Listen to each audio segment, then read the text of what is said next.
Be living signs of the joy of the gospel of mercy. Recall in your lives how God has been merciful to you.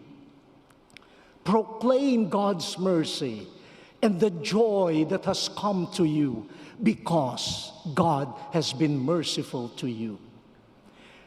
I want to share with you openly.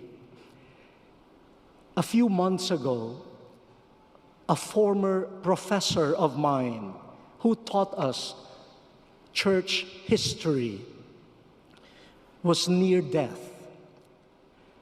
and he called for me. So I visited him. When I entered his room, he started crying. He was sobbing.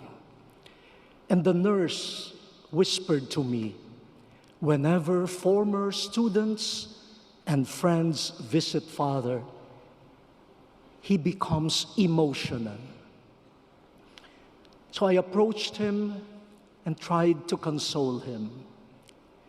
When he had regained his composure, he looked at me tenderly and said, you know, in the Philippines, I am called Chito, as my name is Luis, Luisito, a small Luis, Chito.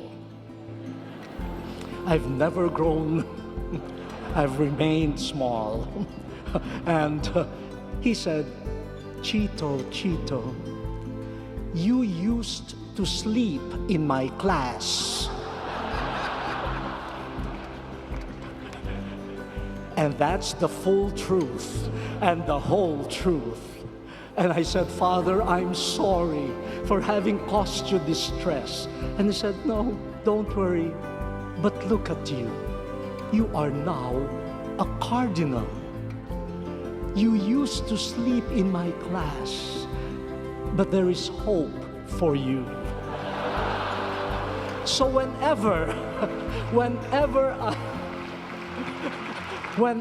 I am tempted to be proud, to be self-sufficient, I just recall, why am I a bishop?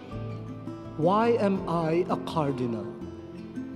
It is only because of the mercy of God and the kindness of other people. Proclaim God's mercy that made you whole, that made you who you are. And be God's hands, eyes, ears of mercy. Feed the hungry. Give drink to the thirsty. Welcome those who do not have homes. Visit the sick. Console those in prison. There are a lot that you could do in terms of mercy and bringing the joy of the gospel to people. Be good Samaritans. Spread the flame of God's mercy and heal the wounded world.